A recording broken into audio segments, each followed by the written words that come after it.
News talk Bharat में आपका स्वागत है। आज बात करेंगे बिहार में पिछले 30 सालों के जातिवादी शासकों के विकास के पैमानों को लेकर। अग्निपथ योजना के विरुद्ध जो अराजकता फैलाई जा रही है वो राजनीतिक प्रेरित लग रही है। विपक्षी पार्टियों के साथ साथ जेडीयू का भी मुख्य समर्थन काफ़ी तकलीफ दे रहा है। भाजपा का दुर्भाग्य है कि उसने जिन जिन नेताओं को सराखों पर बैठाया, सत्ता के शिखर पर बैठाया, उन्होंने सदैव भाजपा को हाशिए पर रखा। चाहे वो मायावती हो या नीतीश, भाजपा दोनों से छली गई है। दोनों ने भाजपा के साथ सदैव विश्वासघात किया है। भाजपा ने मायावती को सबसे पहले अपने सहयोग से मुख्यमंत्री बनवाया। किसी भी मुसीबत में हमेशा रक्षा कवच बन के उनके लिए डटी रही। लेकिन मायावती ने अटल जी की सरकार गिरने में महत्वपूर्ण भूमिका निभाई और कभी भाजपा के साथ किसी भी जटिल मुद्दे पर खड़ी नहीं रही। यही हाल नीतीश कुमार का है। लालू के जंगल राज को खत्म करने के लिए भाजपा ने नीतीश को आगे रखकर उन्हें मुख्यमंत्री बनवाया और लगातार चौथी बार उन्हें मुख्यमंत्री बनवाया। आज भी भाजपा बिहार में सबसे बड़ी पार्टी होते हुए भी संख्या बल में तीसरे नंबर की पार्टी जेडीयू के नीतीश को मुख्यमंत्री बना रखा है। नीतीश को कहां तक एहसान मानते हुए भाजपा की मदद करनी चाहिए तो वे पग पग पर भाजपा के रास्ते में कांटे बिछा रहे हैं। भाजपा के किसी भी फैसले में नीतीश सहयोग नहीं कर रहे हैं और उसी भाजपा के सहारे मुख्यमंत्री बने बैठे हैं। अग्निपथ केंद्र की महत्वाकांक्षी और दूरगामी सोच से सिंचित योजना है। ये योजना बिखरे हिंदुओं के बच्चों को सैनिक ट्रेनिंग देकर उन्हें भविष्य के लिए अपने और अपने परिवार की रक्षा के लिए सशक्त बनाना है। 4 साल फौज में रहिए और फिर इच्छा हो तो फौज के दूसरे पैरामिलिट्री में सेवा दीजिए, नहीं तो रिटायर होकर 12 लाख का फंड लीजिए और अपने परिवार के साथ कोई अन्य काम धंधा कीजिए। 4 साल में सरकार आपको हुनर के साथ साथ मजबूत शरीर प्रदान की हुई है। आपके पास सेना का सर्टिफिकेट होगा। राजनीतिक पार्टियों द्वारा अग्निपथ योजना का विरोध के लिए नवयुवकों को भड़काना और देश के अनेक जगहों पर सरकारी संपत्ति का नुकसान पहुंचाना ये बताता है कि विपक्षी पार्टियों को देश के विकास और विकासोन्मुखी योजनाओं से कोई सरोकार नहीं है। उन्हें सिर्फ अपने परिवार और प्राइवेट लिमिटेड पार्टी को मजबूत करना है, चाहे इसके लिए देश को जितना नुकसान पहुंचे, उन्हें इससे कोई सरोकार नहीं। बिहार में जो बवाल मचा है वो अराजक आरजेडी का समर्थन तो है ही, लेकिन अंदर खाने नीतीश का मुख्य समर्थन बहुत कुछ कहता है। जिस पार्टी के सहारे वे मुख्यमंत्री बने हैं उसी पार्टी को नुकसान वे खुलेआम पहुंचा रहे हैं।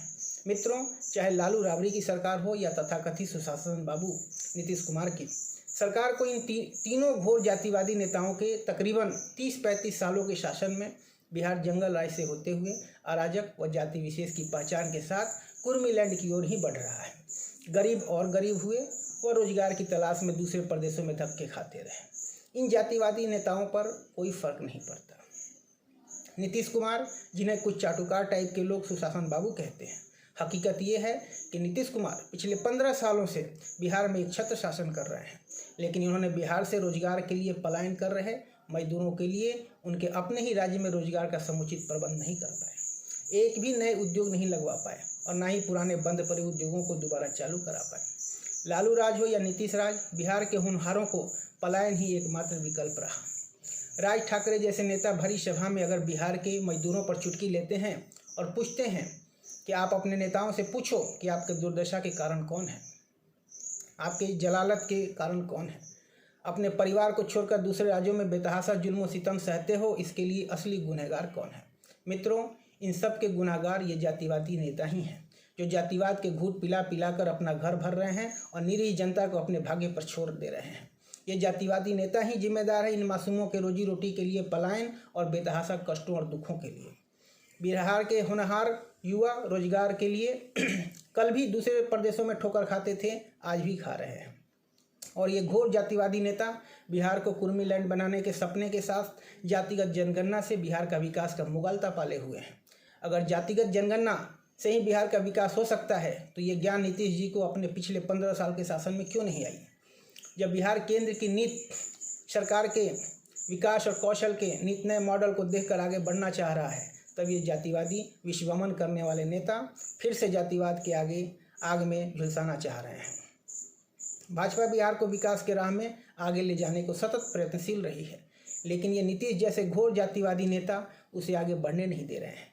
बिहार का विकास मोदी जी के दूरदृष्टि, विजन और दृढ़ संकल्प से ही पूरा होगा, ऐसा मेरा स्पष्ट आकलन है। नीतीश कुमार के विकास का पैमाना तो आप राज्य में पिछले 15 सालों से देख रहे हैं। वे जाति से बाहर नहीं निकल पा रहे हैं। पिछले 15 सालों में राज्य में एक भी कल कारखाने नहीं लगवा पाए हैं। हम सब बड़े गर्व से कहते हैं कि देश में सबसे ज़्यादा IAS अफसर बिहार देता है। ये अक्षरशः सही भी है, लेकिन इनमें से बिहार से पढ़कर IAS कितने बने हैं? मित्रों, सिर्फ 10%, वे भी सुपर 30 के अनुदान के बदौलत। बाकी के 90% दूसरे राज्यों में जाकर पढ़ाई कर बनते हैं। हमारी शिक्षा व्यवस्था पिछले 30 सालों से घोर जातिवादी नेताओं की भेंट चढ़ रही है। इन जातिवादी रोग से ग्रस्त नेताओं के नज़र में राज्य का समूल विकास चरवाहा विश्वविद्यालय खोलने और जातिगत जनगणना से ही संभव होगा। जातिवादी कुंठा से ग्रस्त और बिहार को कुर्मीलैंड बनाने का सपना देखने वाले नीतीश को बिहार में विकास का पैमाना जातिगत जनगणना है। जातिगत जनगणना कराकर वे बिहार का विकास करेंगे। लगातार 15 साल बिहार में शासन करने के बाद उन्हें यह ज्ञान प्राप्त हुआ है कि बिहार का विकास एकमात्र जातिगत जनगणना कराने से ही संभव हो सकता है।